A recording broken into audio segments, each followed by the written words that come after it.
Hello and welcome, this is Truthful, your French veteran GM. Today I'm making a video about backgrounds. This video was inspired by Matt Colville, who released a video about a few days ago. There will be a link in the description of this video to get to see his video if you haven't watched it. His video is mostly an announcement for the release of Draw Steel, MCDM, a new RPG game. If you haven't seen it or checked it, go check it. It's really cool. I like this video so much that I decided to do my own video about backgrounds. A couple of precisions before we dive into the background question. One, if you don't know who Matt Colville is, go watch the video I mentioned just before, and you can watch other videos. Matt Colville is a game designer. He is a very active figurehead in the RPG world. He's someone I respect a lot, and he made many videos with the purpose of bringing more players into the game master seat, and also trying to help game masters make it easier on themselves to build the worlds, to start games. He's a huge positive influence in the game community, I think. It also worked a lot to demystify kind of all the work the GM has to do. The second point I want to make before starting is I am a veteran GM. I've been playing for decades all kinds of RPGs, including Cthulhu, Legend of the Seven Seas, some French very niche RPGs, some more known like Cyberpunk, Shadowrun, Paranoia, and so on, and a lot of D&D since the Red Box edition. So this is my take on backgrounds, because I want to expand upon what Matt Colville said about backgrounds in his video, because the video was mostly about launching the Draw Steel RPG, but it was also touching on how much background you should make and how you should make backgrounds and so on. And I found it very interesting, but of course it's contrived because he wouldn't have 10 hours to discuss more of the subtleties in there. So I am by no means I'm trying to say that what he said was wrong or anything. I'm not like the righteous civil servant making justice upon whatever was said. I'm just proposing another framework to think about background, which is not in opposition with what Matt Colville said. It's more something to add upon the concepts of backgrounds. Now that this is out of the way, we can get into what is a background. That's going to be the first question. And Matt makes a parallel between building a background when he's thinking about how much background you should do. Is like, well, it's a bit like world building. If the GM is building the world, how much world building does a GM need? And he says it's kind of the same concept. World building is a bit like background. To me, background is world building. It is not separate from world building. It is an element for the game and the table and the players, not just one player. And you can build upon it and from it to make your game funnier or more engaging. When you're making a character, for instance, you're going to make a number of claims about this character. You're going to build the character with the system rules you're using. Let's say you decide on a class. When you're just saying, hey, I'm gonna make, let's say, a paladin if you're playing D&D, or a seraph if you're playing Daggerheart, or a censor in Draw Steel, all these are a specific class, and these classes have explicit and implicit effects on the world. They are building a story by themselves. If you're one of these, the paladin, censor, or seraph, you have a relationship with some kind of a religious element. They're part of a religion, maybe a church, an order of Templars. You can see how there are implicit elements within the world building. This is often referred to as inferences, which is when you're saying a word, you're gonna get information from the word itself because of your life knowledge. If I'm saying Glubitz is a tree, I don't need to tell you it has leaves and a trunk and so on. You might want to know what kind of leaves and so on, but you get a sense of what this was just because I said it's a tree. In the same way, when you say I'm taking a paladin class character, you're saying, hey, we're gonna have a discussion about gods at some point, about vows, and it's gonna be either in the past of my character or in the upcoming elements of my character. And the class is what you would consider critical information. This is already background. You may have a different understanding of it. I'm proposing to consider that background has two structure elements: the critical information of the background, which are your class, most likely the species or race, depending on the game setting you're using. The background is often called as such, where you come from, your culture if you have one, in draw steel for instance. All these choices, which are critical information in the same way that when you're filling a form online, there are some specific places you need to put in information and you can't move on to the next step if you haven't. You cannot build your character in any of these games if you haven't picked a class. You have to pick the class. You don't get to choose this.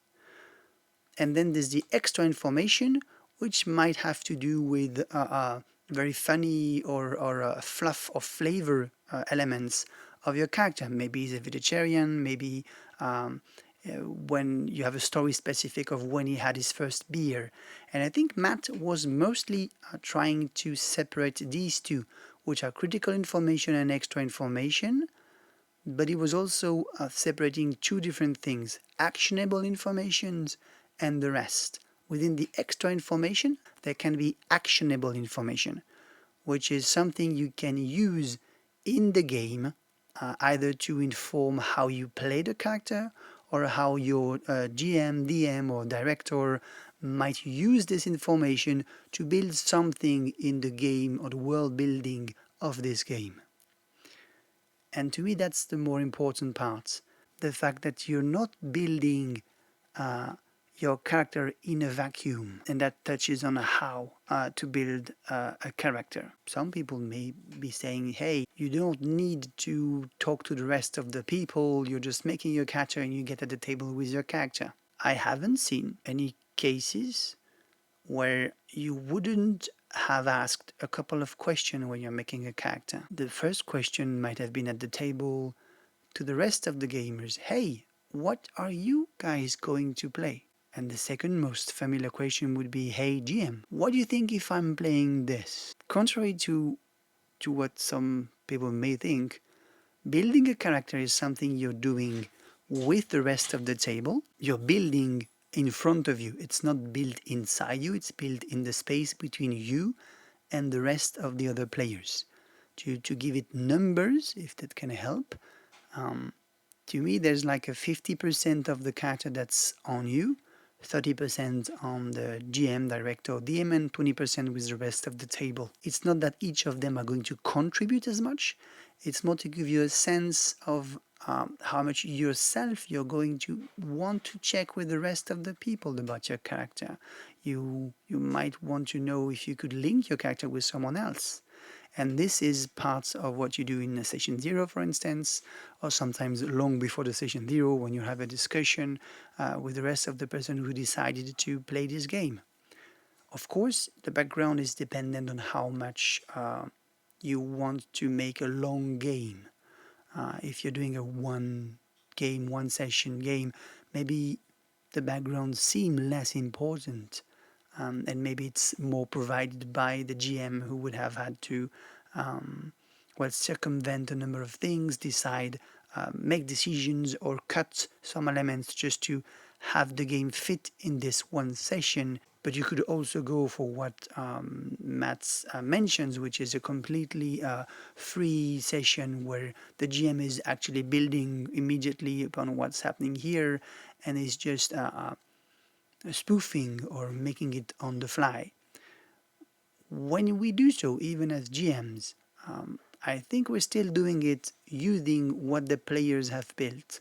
You can make it with no interest into what the players have made, but my take would be that the more you take these into account, or you use these as you're making your preparations or as you're thinking about the game, the funnier it can get. It's actually something that adds on to the world and to the game. The background is a narrative tool for the players but also for the GM. When I'm building my world, there's a lot of space for whatever the players are going to bring to the table.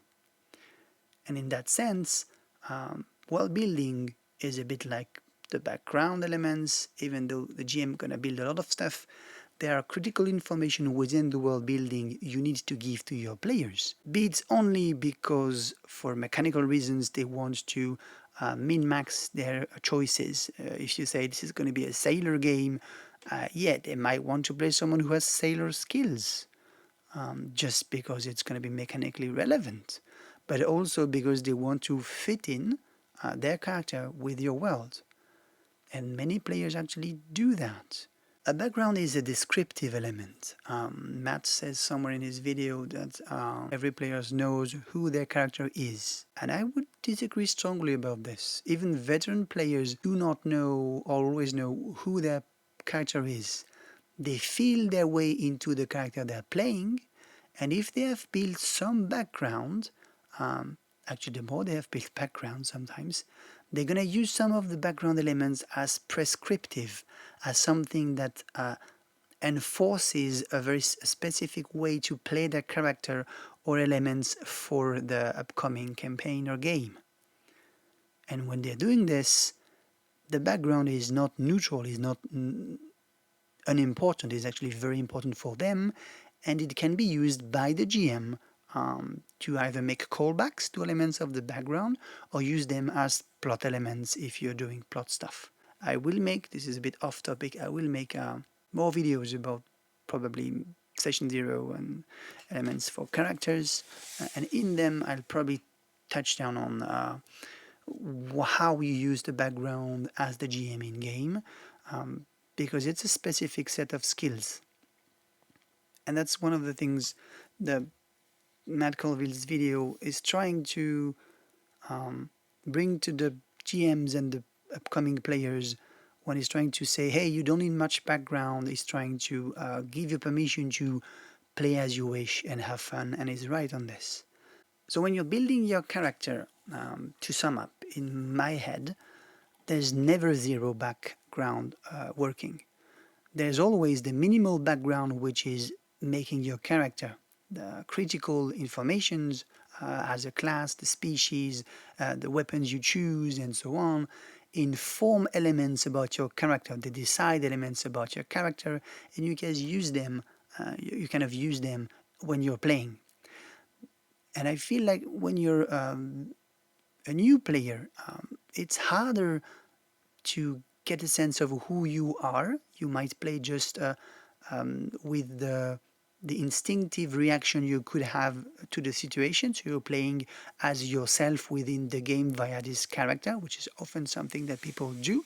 But playing as someone different with a different set of values than yourself, for instance, is a much more performance-heavy and complex thing to do that beginners would have a harder time to do, especially when they don't have any RPG, board gaming, or gaming experience. And I've welcomed many people who never had any gaming experience, and even sometimes no video gaming experience. And they're having a hard time knowing who they are, what they're doing here, getting connected in the game, or feeling interested in the game, not because there was no plot to see or things to do, but they just felt a bit disconnected. And it often comes up from a lack of a background use. So that's something I think to consider when you're discussing the background construction. The background is part of an internal element and external origin. The internal origin is, I have this cool concept, I want to do this. Or I want to play a paladin. This comes from you, and you know that's what you want to do. But oftentimes you're going to use the others around you to know what you want to do, or to get inspired to what you want to do. So the building is not only yours, it's not just yours, it's a table thing, it's a game table thing. When you're doing the session 0 or before and after the session 0, when you're discussing elements, you are going to have descriptive and prescriptive elements from the background that will inform both you how you play, but also sometimes inform the dynamic at the table between the players. Oh, you're playing this kind of person. Okay, I kind of play someone that's dislike these guys or like this guy. So maybe we're gonna have a lot of fun about this. So there's planning sometimes from players about what would happen or what could be happening at the table because of what they know of the background and the description of the person. So to me, the background is as big as this. At some point, I think Matt says something about the game is what it is about. He's saying that some people might make too long background and think that the entire game is going to be about their background. And I completely agree with him that you need to separate what's the extra information, which is purely fluff and for your fun, but that you're not using to share with the rest of the players or the table, and the information that are actionable or that you use within the game and that will make game content. But there is also everything that's around the table. I don't believe that the game is just played at the table. When you decide to play a game and you have friends that come to play a game with you, or other people who want to play a game, be it by professional, maybe you're a paying GM, when you decide to come together to play, there's going to be all this work about who you want to play, how do you plan to play, what the type of campaign we want to play, and there's going to be this entire meta conversation, like this conversation around the game that will happen, that has happened. People, you're going to be like remembering cool stuff that happened at the table, or also anticipating cool events at the table because you can't wait to use this ability, or to actually show one of the other players something you added in your background that's fun to use and that's actionable. And so all these elements make for a lot of fun in your head. It's something that you live with, that comes with you, and you can use, and you have a lot of emotions and feelings about this, and all the players as well, and the GM also as well. And so all this is the galaxy around the table itself, and this galaxy is a huge part of the game. Even if you play a lot of games and often, there's always the post-game, pre-game moments and the discussion within this conversation about the game, in which sometimes background is going to be revealed or worked outside of the game because you finally decide to add something. Your background does not need to be finished when you're starting a campaign. It's something maybe you're going to add upon over time, especially if you're playing, like me, long time campaigns. What I usually do for players when we're starting is there's a session 0, but before and after the session 0, before the session 1, I have one-on-one discussion with every player. I am a professional GM, so most of the players I have are paying me to play with me.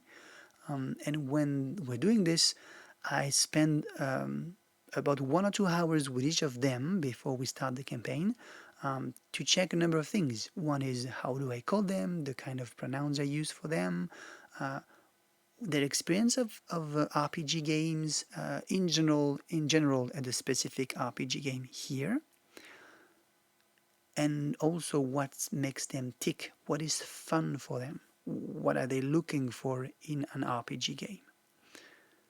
Once I've done all this, the last question I have for them is usually, what's your idea? What would you like to play? And this is probably, to me, the more important point about background. Background is about the narrative idea, the spark in your head about what you want to play. And I've seen beginners not have any idea. They don't know what they want to play at all. No spark specifically. And sometimes you're going to use just the critical information of the rule game to help them build. But when I do that, I'm not going to throw at them the rules. I'm going to mention the types of things you could do in the game and see what resonates with them. And most of the time, it's starting from their narrative, from their background idea. Oh, I wanted to play kind of this scribe who left his home to go and explore the world because he wants to know more. Sure.